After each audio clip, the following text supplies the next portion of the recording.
Vede, questo è poco ma sicuro, ma devo dire che il governo è motivato, che è uno dei pilastri del programma di governo dell'autonomia assieme ad altre grandi riforme che si vogliono fare, e penso che si debba andare nella direzione di iniziare questo percorso che è previsto dalla Costituzione. Oggi abbiamo il Capo dello Stato, ricordo che un illustre siciliano, Don Sturzo, nel 49, un anno dopo l'approvazione della Costituzione, diceva: sono unitario ma federalista impenitente. Ed è esattamente il mantra che dobbiamo portare avanti: siamo unitari ma federalisti impenitenti. Questo è un paese nel quale noi non possiamo omologarci al fatto che i bimbi, in base dove nascono, avranno un futuro diverso, che ci sia qualcuno ancora costretto a farsi le valigie per andare a curarsi con le regioni. Le diseguaglianze vanno combattute con l'autonomia e con il federalismo. Oggi in Consiglio dei Ministri deve arrivare anche la legge delega proprio per le 14 materie, pronta anche la bozza per la protezione civile.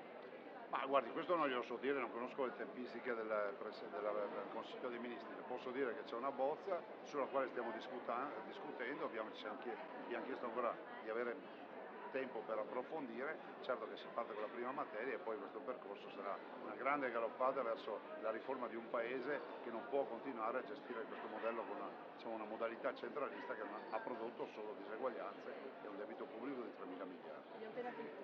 Presidente, si parla moltissimo di terzo mandato e anche di una limitazione della democrazia.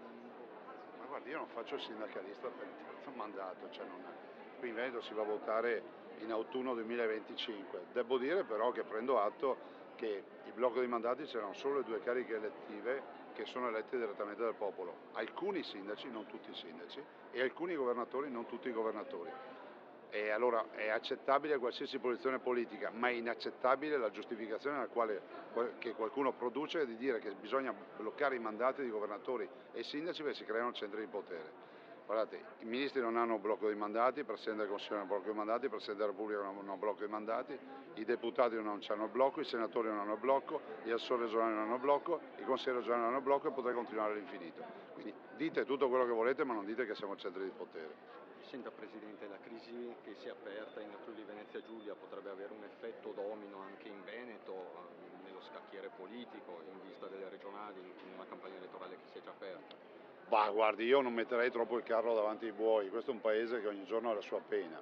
Io tifo per Massimiliano Fedriga, tifo per Maurizio Fugatti, ma non semplicemente perché siano degli amici dei colleghi governatori, perché difendono un principio che è quello della libertà. Poi se tu sei regione a statuto autonomo, sei addirittura provincia autonoma, è giusto che quelle prerogative vengano tutelate fino in fondo. Sono convinto che se ci fosse un'impugnativa da parte del governo per quanto riguarda Maurizio Fugatti, penso che la Corte Costituzionale avrebbe non poche difficoltà a dar ragione al governo. Resta il fatto che il clima tra alleati è molto teso, Lega e Fratelli d'Italia in particolare. Lei domani cosa dirà a Meloni? Parlerete anche di questo?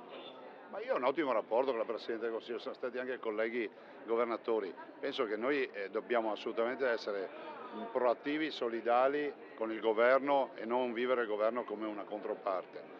Ovvio è che poi ci sono delle istanze territoriali che noi conosciamo, pensi alla sanità, noi abbiamo una delega che è quasi totale per la sanità e quindi conosciamo i problemi sul campo. Noi rappresentiamo l'ultimo miglio. E il federalismo è esattamente la riduzione delle catene decisionali. Se vogliamo distruggere l'ufficio complicazioni e affari semplici in questo Paese, dobbiamo dare spazio agli enti locali, regioni che avranno competenze, che legiferano e poi che trasferiscono subito le competenze agli enti locali per evitare un neocentralismo regionale. Del dopo Zaia parlerà con Meloni, del dopo Zaia.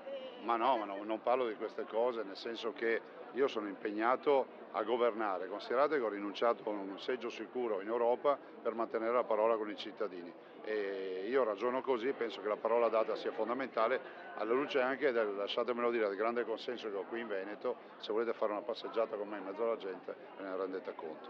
Cosa si aspetta da questi tavoli, 4 tavoli di oggi pomeriggio? Ma io mi aspetto che siano assolutamente proposte che ne vengano fuori, che aiutano questo Paese a sdoganarsi da quello che spesso è la palude della burocrazia.